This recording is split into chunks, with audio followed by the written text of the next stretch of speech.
सुनवाई होगी। जन सुनवाई शुरू करने के आदेश मुख्यमंत्री कार्यालय की तरफ से दिए गए। सीएम भजनलाल शर्मा ने इस पर संज्ञान लिया। एक सप्ताह में 3 दिन 2 मंत्री कार्यकर्ताओं की फरियाद सुनेंगे। पहले भी भजनलाल सरकार बनने के साथ ही बीजेपी कार्यालय में मंत्रियों की जन सुनवाई के कार्यक्रम की घोषणा हुई थी, लेकिन इसे अमली जामा नहीं पहनाया जा सका था। इसके बाद तत्कालीन प्रदेशाध्यक्ष सीपी जोशी ने मंत्रियों के बिना ही प्रदेश पदाधिकारियों द्वारा जन सुनवाई शुरू करवा दी थी, क्योंकि मंत्री पहुंचे ही नहीं थे। बाद में 4 दिन बाद ही जन सुनवाई कार्यक्रम को स्थगित किया गया। अब सीएम भजनलाल शर्मा ने 1 दिसंबर से बीजेपी कार्यालय में मंत्रियों की जन सुनवाई करने का निर्णय लिया है, जिसकी सराहना हो रही है, लेकिन कब तक चलेगा ये इसको लेकर के चर्चाएं भी हैं। आज इसी बात पर हम चर्चा करेंगे। पहले रिपोर्ट देखिए। अगले महीने से बीजेपी दफ्तर में जन सुनवाई करेंगे मंत्री।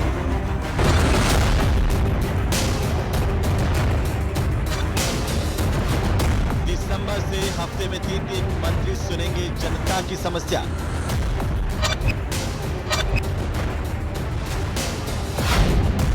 सीएम भजनलाल ने की जन सुनवाई, मौके पर ही किया निस्तारण। पीसीसी चीफ गोविंद सिंह डोटासरा का तंज पहले भी की गई थी, लेकिन फेल रहे थे। मंत्रियों ने मना कर दिया था कि हम नहीं करेंगे, क्योंकि हमारे कहने से काम तो हो नहीं रहे, तो हम क्या जन सुनवाई करें। और ये जन सुनवाई नहीं है, बीजेपी के कार्यकर्ताओं में जो आक्रोश है उसको ठंडे छींटे उसके ऊपर देने की एक असफल कोशिश ये लोग बात कर रहे हैं। जन सुनवाई का प्लान, कितनी राहत, कितनी सियासत। तो आखिरकार जन सुनवाई का प्लान, इसमें कितनी राहत और कितना समाधान के साथ साथ कितनी सियासत है, ये भी बहुत महत्वपूर्ण है। क्या वाकई इसमें राजनीति हो रही है? जिस तरीके से पीसीसी के चीफ गोविंद सिंह डोटासरा ने कहा कि बीजेपी कार्यकर्ताओं का आक्रोश है, उस पर ठंडे छींटे देने की एक कवायद है। इसे किस तरीके से देखा जाए, ये इस पर आज हम चर्चा करेंगे। हमारे साथ खास मेहमान जुड़ चुके हैं। सबसे पहले मैं परिचय करवा दूं, नरेंद्र कटारा हमारे साथ हैं, भारतीय जनता पार्टी के प्रवक्ता जुड़ चुके हैं। यशवर्धन सिंह हमारे साथ हैं, कांग्रेस पार्टी के प्रवक्ता हमारे साथ जुड़ चुके हैं। एसपी मित्तल हमारे साथ हैं, वरिष्ठ पत्रकार के तौर पर। आप सभी का हमारे इस शो में स्वागत है। चर्चा करेंगे, लेकिन चूंकि आज हमने दर्शकों के लिए फोन लाइन भी खोली है ताकि दर्शक भी अपनी राय रख सकें, इस पर क्या सोचते हैं। तो हमारे पहले कॉलर हैं श्रवण भार्गव जी फलोदी से। भार्गव साहब नमस्कार, बताइए क्या कहना चाहते हैं। हाँ सर, नमस्ते हेमंत जी। बताइए।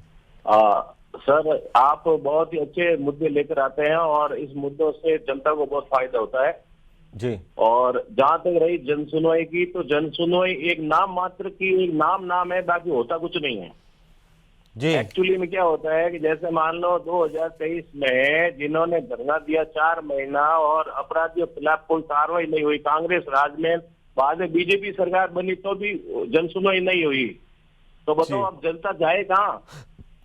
सही बात है, जनता जाए बीजेपी के दफ्तर, जहां पर मंत्री बैठेंगे, जन सुनवाई करेंगे। भार्गव साहब, सिंपल सी बात है। जन सुनवाई करेंगे तो जन सुनवाई तो होती नहीं है, वो एक ढाके 3 पात वाली स्थिति होती है जी। तो भार्गव साहब शुक्रिया, उम्मीद करते हैं कि इस बार जन सुनवाई होगी। मुख्यमंत्री जी ने कहा है तो भरोसा रखिए। प्रदेश के मुखिया ने कहा कि जन सुनवाई है और उसमें लोगों की समस्याओं का समाधान हो पाए। बहरहाल नरेंद्र कटारा जी भारतीय जनता पार्टी के प्रवक्ता हमारे साथ हैं। जवाब दीजिए कटारा साहब, लोग कह रहे हैं कि जाएं कहां जन सुनवाई के नाम पर, जैसे कांग्रेस पार्टी के प्रदेशाध्यक्ष कह रहे हैं गोविंद सिंह डोटासरा कि काम हो नहीं रहे हैं, कार्यकर्ताओं में आक्रोश है और ठंडे छींटे देने की कोशिश है। कटारा जी बोलिए। देखो, डोटासरा जी का जवाब आपके कॉलर ने दे दिया है कि वो 2023 में धरने पे बैठे, उनकी सुनवाई नहीं हुई। मैं उनको विश्वास दिलाता हूं कि भारतीय जनता पार्टी के कार्यालय आए, नरेंद्र कटारा वहां मिलेंगे, मंत्री जी को बात सुनाई जाएगी, उनकी समस्या का समाधान किया जाएगा। ये आपकी टीवी पे मैं वादा करता हूं। इसके साथ ही मैं बताना चाहता हूं कि भारतीय जनता पार्टी उन्होंने आगे का सुना नहीं, शायद मैं जोड़ के बता देता हूं आपको। कटारा जी, उन्होंने आगे कहा कि बीजेपी की सरकार में भी उनकी सुनवाई नहीं हुई थी और नरेंद्र कटारा इतना वादा करने वाले 2 साल हो गए आपको। एक कॉलर ये कहता है कि 2 साल से उनकी सुनवाई नहीं हो रही है, तो आपको लगता नहीं है ऐसा? सिर्फ वादों से काम नहीं चलता है। उन्होंने बिल्कुल हेमंत जी, उन्होंने ये नहीं बताया कि 24 में 25 में कहां वो गए सुनवाई के लिए। अगर गए भी हैं और समाधान नहीं हुआ है, मुझे लगता है गए हैं, अगर बीजेपी सरकार में कहीं सुनवाई के लिए गए, समाधान दिया हो तो इसकी जिम्मेदारी हमारी है। और उनको कहो कि अब बीजेपी कार्यालय आए, 1 तारीख को हम उनकी सुनवाई कराएंगे और समाधान कराएंगे। इसके साथ ही मैं आपसे कहना चाहता हूं कि यशस्वी मुख्यमंत्री जी का बिल्कुल ही ध्येय है कि राजस्थान के जो भी अंतिम छोर पे बैठे हुए व्यक्ति हैं, यहाँ की जनता है, वो मुख्य धारा में आए और सबकी समस्याओं का समाधान हो, क्योंकि सबका साथ, सबका विकास, सब में विश्वास, यही भारतीय जनता पार्टी का ध्येय है। और डबल इंजन की सरकार इस विषय पे आगे बढ़ रही है कि अपन विकसित राजस्थान के साथ हमारा हर नागरिक समस्याओं से फ्री हो, उसकी समस्याओं का समाधान हो। आदरणीय मुख्यमंत्री जी ने जब कार्यकर्ताओं के साथ में बैठक की सीएमआर में, तो स्पष्ट संदेश दिया कि इस सुनवाई के माध्यम से संगठन की संरचना को मजबूती मिलेगी और हमारे कार्यकर्ता जनता की समस्याओं का समाधान करा पाएंगे। इससे 2 चीजें होंगी, क्योंकि कार्यकर्ता से जनता जुड़ी हुई होती है, क्योंकि हम बूथ बूथ पे काम करते हैं, वहां से जनता बहुत ही इजी वे में आ पाएगी और अपने मंत्रियों से बात कह पाएगी। और हमारे पदाधिकारी जो वहां लगाए जाएंगे सुनवाई में, वो उसका फॉलोअप करेंगे, क्योंकि पदाधिकारी अच्छे से मंत्रियों और अधिकारियों के साथ फॉलोअप कर सकते हैं। इसलिए जनता को ज्यादा चक्कर नहीं लगाना पड़ेगा। आदरणीय मुख्यमंत्री जी का बहुत ही अच्छा कदम है, जनता में बहुत ही प्रभावशाली इसका परिणाम होंगे। और आप देखेंगे जब 1 तारीख से जन सुनवाई शुरू होगी तो वहां जनता आएगी, क्योंकि मंडलों से जुड़े हुए, बूथों से जुड़े हुए, जिलों से जुड़े हुए लोग जब आएंगे, वो हमारे कार्यकर्ता को व्यक्तिगत रूप से जानते हैं। वो घर के पास ही पूछ लेंगे, मंडल अध्यक्ष जी हमारी जो समस्या थी उसका क्या हुआ, हम कार्यालय जाके आए थे। जिला अध्यक्ष जी बताइए समस्या का क्या हुआ, हम कार्यालय जाके आए थे। तो हमारी जवाबदेही होगी और हम इसको बहुत ढंग से कर पाएंगे। ठीक है तो सर। माननीय मुख्यमंत्री जी सुनवाई करते हैं, हमारे मंत्री सुनवाई करते हैं और एक कदम आगे बढ़ के हमारे कार्यालय में सुनवाई होगी। ये राजस्थान की समस्याओं के समाधान के लिए मील का पत्थर साबित होगा। बाकी किसी को कहने की जरूरत ही नहीं है। कटारा साहब, आपने सारी कहानी खुद ही कह दी और ऐसे कह दी कि आपने पहले ही शब्द में कहा कि उनको कहिए कि वो बीजेपी कार्यालय आएं और वादा करते हैं कि काम होगा, सुनवाई होगी। इसका मतलब ये रहा कि जब तक प्रदेश के हिस्सों में रहने वाले नागरिक भारतीय जनता पार्टी कार्यालय नहीं आ जाते, ना सरकार जगने वाली है, ना किसी की सुनवाई होने वाली है। दूसरी बात ये कही आपने कि आपका कार्यकर्ता भी गांव से चल करके 800 किलोमीटर, 500 किलोमीटर, 400 किलोमीटर कार्यालय तक आए, तब सरकार के कानों में जू रेंगेंगी और सुनेगी। यशवर्धन जी, यही बात हुई? जी हेमंत जी, दूसरी बार घोषणा की गई है कि वे जन सुनवाई करेंगे। हेमंत जी, मैं जवाब दूं इसका थोड़ा सा, फिर जसवर्धन से पूछ लेना। आ जाऊंगा मैं, आ जाऊंगा वापस। हेमंत जी, मेरा कहने का मतलब है हमारा कार्यकर्ता जी कि जैसे सरकार का मतलब है, सरकार का तात्पर्य इतना सिस्टम है, उसको बीजेपी कार्यालय आने की जरूरत नहीं पड़नी चाहिए। आप कह रहे हैं कि जनता आएगी, इसका मतलब जनता परेशान है, उनके काम नहीं हो रहे। नहीं तो जनता क्यों आएगी राजधानी? ऐसे भी मुख्यमंत्री हुए हैं प्रदेश में, जो मैं बताऊंगा, जिन्होंने कहा है कि आपको कहीं जाने की जरूरत नहीं है, सरकार आपके पास आएगी, आपकी समस्या गांव में ही सॉल्व हो जाएगी। इसका मतलब तो यह हो गया कि पूरा सिस्टम कोलैप्स कर गया। मित्तल साहब, मैं यशवर्धन जी की पूरी बात लूं उससे पहले आपका क्या राय है? मैं गलत हूं तो बताइए मुझे, आप क्या सोच रहे हैं यशवर्धन जी? मित्तल साहब जी, यशवर्धन जी रुक जाइए। मित्तल साहब जी। हेमंत, अभी आपने डिबेट को शुरू करने से पहले ये बताया कि बरनाला का एक जो तहसीलदार है उसका रीडर ट्रैप हुआ है 18,500 रुपए की रिश्वत लेते हुए। साफ जाहिर है कि सरकारी डिपार्टमेंटों में बिना पैसे दिए हुए काम नहीं हो रहा है और ये रोज की बात है। और इसलिए सरकार को ये लगता है कि क्या नाम, जब हम जन सुनवाई करेंगे तो लोगों की समस्या का समाधान होगा। मैं ये कह रहा हूँ कि आप जन सुनवाई के बजाय खंड स्तर पर इस बात की व्यवस्था कीजिए कि लोगों की समस्या का समाधान हो। आप एक पारदर्शी नीति बनाइए जिसके अंदर सरकारी कामकाज क्या नाम से ईमानदारी के साथ हो। सरकार आज तक वो काम नहीं करती है, चाहे सरकार वो कांग्रेस की हो चाहे वो भारतीय जनता पार्टी की सरकार हो। देखिए, ऐसा नहीं है कि जन सुनवाई क्या नाम से कांग्रेस के शासन में नहीं हुई। कांग्रेस के शासन में भी अशोक गहलोत ने इस बात की पूरी कोशिश करी कि राज्य स्तर पर और कई बार तो जिला स्तर पर भी जाके जन सुनवाई हो, लेकिन उसके कोई परिणाम नहीं निकले। कांग्रेस के शासन में भी प्रभारी मंत्री हुआ करते थे, भाजपा के शासन में भी प्रभारी मंत्री। आप बताइए हेमंत, जब आपके जिला स्तर पर प्रभारी मंत्री है तो फिर आपको क्या नाम से पार्टी मुख्यालय पर जन सुनवाई करने की क्या जरूरत है? आप जाए जिला स्तर पर जाके जन सुनवाई करें, वो आप करते नहीं है। आपके जो प्रभारी मंत्री है वो जाते नहीं है। आपने प्रभारी सचिव लगा रखे, वो वहां नहीं जाते हैं तो सिर्फ दिखावा करते। साफ जाहिर है, राज कोई सा भी हो, चाहे भाजपा का या कांग्रेस का हो, इन जन सुनवाइयों से कोई फर्क नहीं पड़ता और इसीलिए राजस्थान में हेमंत 5-5 वर्ष की सरकार है। कटारा साहब जवाब देना चाहते हैं? जी हेमंत जी, बिल्कुल। मित्तल जी बहुत वरिष्ठ हमारे विश्लेषक है, उन्होंने जो कहा है कि नीति होनी चाहिए, तो जन सुनवाई से नीति कहीं बनने से रुक नहीं रही। और सरकार की बहुत सारी व्यवस्थाएं जिससे जन सुनवाई होती है। मैं कह रहा हूं जिसको समाधान बूथ स्तर पे तहसील पे मिल जाए वहां समाधान कराए, जो कलेक्टर साहब के समाधान मिल जाए कलेक्टर साहब से समाधान कराए, जो प्रभारी मंत्री से समाधान मिल जाए प्रभारी मंत्री से कराए, जो प्रदेश कार्यालय आके समाधान कराना। अच्छा, मैं आ रहा हूं एक मिनट। हमारे एक सम्मानित दर्शक हैं कृष्ण कुमार जी। कृष्ण कुमार जी नमस्कार, क्या कहना चाहते हैं सर जन सुनवाई पर? नमस्कार सर जी बताइए। हमारा सर धौलपुर जिला में परमतरा तहसील है सर जी, और वो हमारा गांव की वोटिंग है 3000 की लगभग गांव की, पर हमारा आधा गांव और बाहर जोड़ दिया है कहीं दूसरी पंचायत में। आधा गांव दूसरी पंचायत में जोड़ दिया? हाँ, आधा आधा उधर कर दिया है, आधा इधर कर दिया है सर। ऐसे कैसे? आधे इधर जाओ आधे उधर जाओ वाला कैसे? हाँ, ये 2020 में कर दिया था। 2020 में किया? हाँ, और अब हमने एप्लीकेशन लगाई थी कलेक्ट्री में, जी। तो हमारा गांव फिर भी एक ही नहीं किया है, वो भी 2 ही जगह बांट दिया है, आधा आधा। आधा इधर है पिपरेट पंचायत में, आधा हमी गाँव में। तो अभी पंचायतों का पुनर्गठन हुआ तब सही नहीं किया? नहीं किया सर। कटारा जी, इनको भी यहाँ आना पड़ेगा प्रदेश मुख्यालय तभी सही होगा सरमथुरा से, हैं कटार साहब? नहीं पर ये मैं इनको निवेदन पहले वो गड़बड़ करके गए, अब आपने उसको भी सुझाव रखा है। धौलपुर में क्या करें इस राजनीति का? मिले, ठीक है जी। नहीं हम सुधार, अगर आपकी वास्तविकता में समस्या है और ऐसा हुआ है तो सुधार करने का पूरा प्रयास किया होगा। और कहीं जनता पर सवाल मत उठाओ कटारा जी, वरना कहीं चले गए हैं आप भी चले जाएंगे। आप हमारे वार्षिक समस्या इसीलिए कोई कॉल करके बता रहा है सर। हेमंत जी गलत मत बोलिए, जनता पे कभी नहीं। हेमंत जी, जनता पे क्यों सवाल? जनता तो वोट देती है। मैंने नहीं कहा गलत सवाल उठा, मैंने कहा अगर समाधान नहीं हुआ है आपने कहा आपकी वास्तविक समस्या है, तो वास्तविक समस्या इसीलिए तो फोन कर रहे हैं। बोलिए, मैं कह रहा हूँ वास्तविक समस्या है तो आप आइए, हमारे जिलाध्यक्ष से मिलिए, हमारे कार्यालय आइए, मुख्यमंत्री जी ने आज सुनवाई की है, वहां आइए, समाधान होगा। और अगर कानूनी रूप से आप तहसीलदार वगैरह कुछ नहीं कर रहे हैं क्या? ये रिपोर्ट नहीं देखते हैं क्या सिस्टम में? क्या इनको क्यों सैलरी दे रहे हैं फिर? ये तहसीलदार, उप तहसीलदार, एडीएम, एसडीएम ये कुछ नहीं कर रहे हैं क्या? क्या कर रहे हैं ये? हेमंत जी जितने आधार कार्ड, हेमंत जी जितने मूल प्रमाण पत्र बनते हैं, जितने आधार कार्ड बनते हैं, एक बीकानेर से हमारे दर्शक हैं विजेंद्र सिंह जी। विजेंद्र सिंह जी बताइए। नमस्कार सर जी। नमस्कार। भाजपा में जो बैठे हैं, मैं भी बीजेपी का कार्यकर्ता हूँ जी, बताओ। लेकिन ये जो जन सुनवाई का ढिंढोरा पीट रहे हैं ना, इसमें कुछ आनी जानी नहीं है। क्यों? ये जो जन सुनवाई का जो कहे है ना, हाँ, तो सर जी उसमें अधिकारी कागज लेके रख लेते हैं, आगे कार्रवाई नहीं करते हैं। मैं 3 बार जन सुनवाई में, पूर्व में भी मुख्यमंत्री जन सुनवाई में जा चुका हूँ, लेकिन सुनवाई क्या होता है, धरातल पे अधिकारी मॉनिटरिंग ही नहीं करते हैं। क्या समस्या क्या है? आप क्यों गए मुख्यमंत्री जी के पास तक जाने की नौबत क्यों आई आपको? नौबत यही सर, हमारी ग्राम पंचायत में पूरा भ्रष्टाचार हुआ है।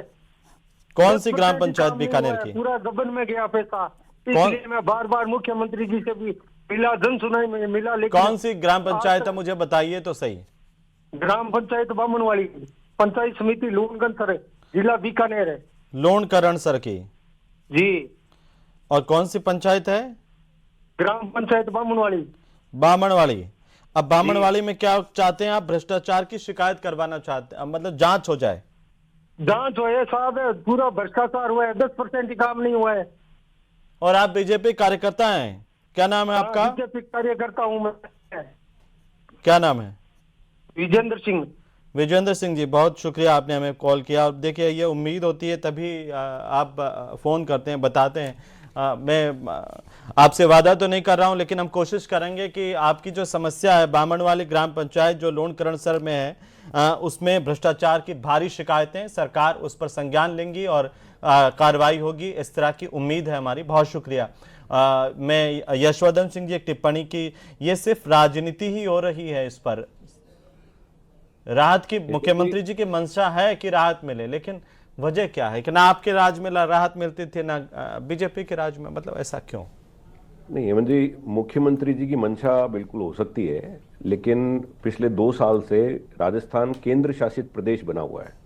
जो बड़े फैसले हैं सारे दिल्ली में होते हैं, चीफ सेक्रेटरी के माध्यम से होते हैं। मुख्यमंत्री जी की सबसे पहले तो चीफ सेक्रेटरी जी को मुख्यमंत्री जी की जनसुनवाई करनी चाहिए, कि भाई आपके काम होंगे, फिर मुख्यमंत्री जी अपने मंत्रियों को कहेंगे कि भाई मुझे एश्योरेंस मिल गया है दिल्ली से या चीफ सेक्रेटरी जी से कि भी आपके मेरे काम चीफ होंगे, सेक्रेटरी तो आपके बदल काम गए हैं, करा पहले पाऊंगा। वालों कहते थे, अब नए आ गए, अब तो हाँ, थोड़ा तावज मैं हर धरो डिबेट में कहता गुरुजी, हूँ, थोड़ा तो हेमंत जी। देखो 5-10 दिन 15 दिन तो हर डिबेट में कहता हूँ हेमंत जी कि विधायक मंत्री की तरफ देख रहे हैं, मंत्री मुख्यमंत्री की तरफ, मुख्यमंत्री चीफ सेक्रेटरी की तरफ, चीफ सेक्रेटरी दिल्ली की तरफ। काम सारा दिल्ली से हो रहा है। अब मुख्यमंत्री जी के पास बेचारों के पास खुद के पास पावर नहीं है, तो किसकी जन सुनवाई कर लेंगे हम? विधायक मैं थोड़ा हर सा रोक रहा हूँ, महीने वापस में आ जाऊंगा विधायक का पक्का बयान आ जाता है। आपके पास। किताब अरविंद जी हमारे एक दर्शक हैं और नियमित दर्शक हैं। अरविंद जी नमस्कार, डीडवाना से बोल रहे हैं। अरविंद जी नमस्कार। नमस्ते। बताओ अरविंद जी क्या कहना चाहते हो? हेमंत कुमार जी सर। हाँ हाँ सर, मैं कल परसों पड़ी हुई थी ना, वो तो बहाल कर दी इन्होंने। बहाल कर दी?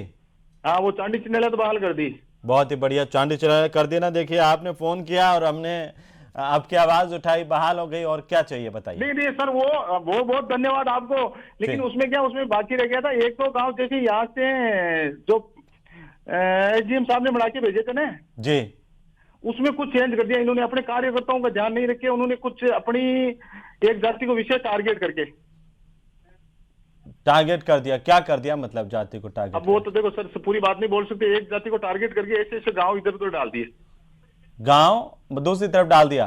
हाँ जी हाँ जी। यहाँ से जो मन के गए थे वहां से हाँ। अलग अलग अलग, जहाँ से यहाँ से तो धरातल की रिपोर्ट की ना एसडीएम साहब के थ्रू, ठीक है।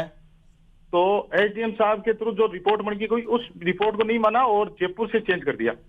जयपुर से बदल दिया बैठे बैठे, वहां से एसडीएम की हाँ जी। रिपोर्ट नहीं मानी? हाँ जी। और किसने बदला? अब वो तो सर अब सरकार ही बदल रही है। और आप ये क्यों कह रहे हैं कि पूरी बात नहीं कर सकते? पूरी बात कहा करो अरविंद जी, कहा करो पूरी बात, पता तो चले किसी को। ऐसे आधी अधूरी जानकारी से अब छुपा लोगे तो कैसे पता चलेगा? ये भी पता चले कि कौन है भाई। जो सरकार तो चाहती है कि अच्छा हो, लेकिन कौन बीच में है जो इस तरह से जाति के नाम पर सियासत कर रहा है या गड़बड़ कर रहा है, उसका पता तो चलना चाहिए ना सिस्टम में। इसलिए मेरा निवेदन है। फिर भी आपको बहुत शुक्रिया अरविंद जी, आपने हमें फोन किया और भरोसा जताया, उसके लिए बहुत शुक्रिया।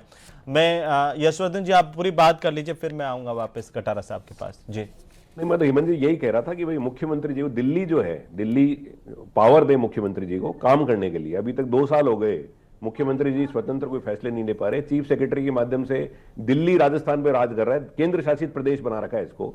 तो इस केंद्र शासित प्रदेश नहीं होना चाहिए। राजस्थान की जनता की आवाज, राजस्थान के तो अगर केंद्र शासित प्रदेश होता तो आप देखिए, परसों हमने डिबेट की थी, इन्होंने आवाज उठाई थी फोन करके, और 2 ही दिन बीते नहीं है कि जो काम हो गया है। मतलब शासन तो यहीं का ही होता है ना यशवर्धन जी, केंद्र शासित मैं आपको कैसे बहुत होगा? बधाई देता हूं कि आप राजस्थान सरकार से प्रभावी तरीके से कोई एक काम करवा पाए, लेकिन हर व्यक्ति एक काम आपके नहीं पास है पहुंच जो सकता सरकार नहीं, हर मॉनिटर व्यक्ति करती है, और जो होने वाले देखिए कई बार सिस्टम में ही कई बार बिल्कुल। खामियां होती है, उनको दुरुस्त करने की मैं बार बार कहता हूं। ना तो आपके मुख्यमंत्री जी कभी मंशा होगी कि लोगों को काम नहीं हो, ना मौजूदा मुख्यमंत्री जी की ये मंशा कि मैं लोगों तो को काम नहीं कांग्रेस चाहते का हैं, प्रवक्ता के लेकिन नाते, सिस्टम में कांग्रेस कॉलेप्स के होता प्रवक्ता है। के नाते जी। ये कहना चाह रहा हूं कि राजस्थान के मुख्यमंत्री को आजादी दी जाए, ताकि अब वो आपके काम मुख्यमंत्री जो किसने कहा था कि भाई मिर्चों में मिलावट कर दे? कोई मुख्यमंत्री जी थोड़ी चाहते थे कि मसालों में भी मिलावट करके दे दें थोड़ी थोड़ी, लेकिन बीच में सिस्टम गड़बड़ करता है। उस सिस्टम को हमें पहचानना है, ताकि वो सिस्टम गड़बड़ करता है उसको पहचान के ऐसे लोगों को दंडित किया जाए।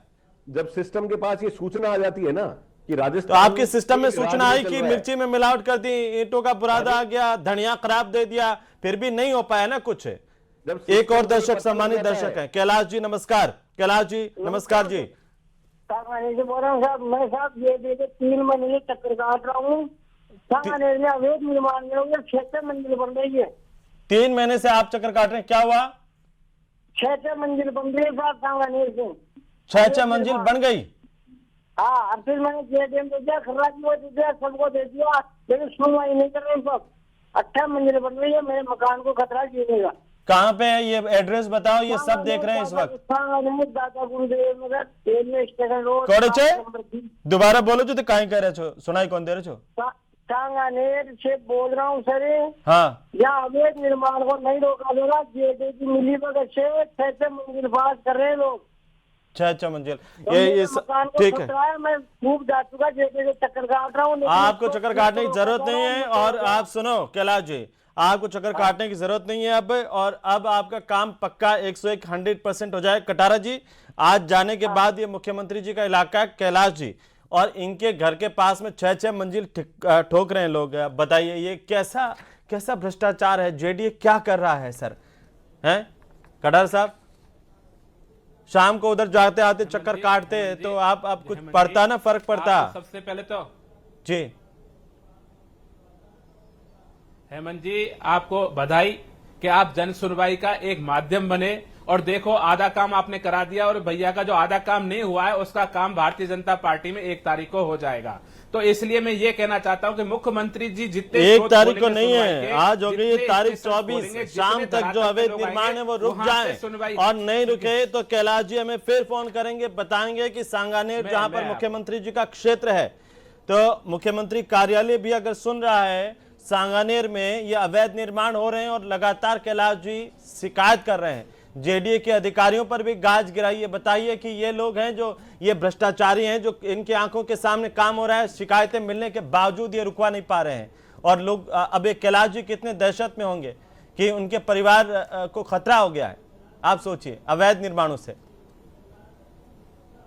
कोई आदमी इसीलिए फोन करता है। कटारा साहब, आपको यही कहा, इससे पहले जिनको पंचायत का मामला था, जिनका वो पहले वाला ठीक है, मामला था, आधा आपने कर दिया। जो जाति की बात कर रहे थे, आधा काम हम कर देंगे। पहले बात इस वाले की आपने कह दिया, मैं आयुक्त महोदय को यहां से डिबेट खत्म होते ही फोन करूंगा और कैलाश जी का काम करा के आपको रिपोर्ट करूंगा। ये मैं गारंटी देता हूं कि इनका कैलाश जी का काम हो गया है, उनकी समस्या का समाधान हो गया है। मैं ये कह रहा हूं कि मुख्यमंत्री जी जितने जन सुनवाई के माध्यम खोलेंगे, जितनी जन सुनवाई के प्लेटफॉर्म देंगे, उतने ही जनता को लाभ मिलेगा। इसलिए हम लोगों को अपने प्रधान मुख्यमंत्री जी को बहुत बहुत बधाई देनी चाहिए, आभार व्यक्त करना चाहिए कि उन्होंने प्रदेश कार्यालय में एक माध्यम खोला जन सुनवाई का, जिससे जनता को बहुत जल्दी ही राहत मिल पाएगी। इससे साथ ही मैं कांग्रेस के साथ ही कहता हूं, भाई एक मिनट में रोक रहा हूं, हमारे सम्मानित दर्शक है राजसमंद से।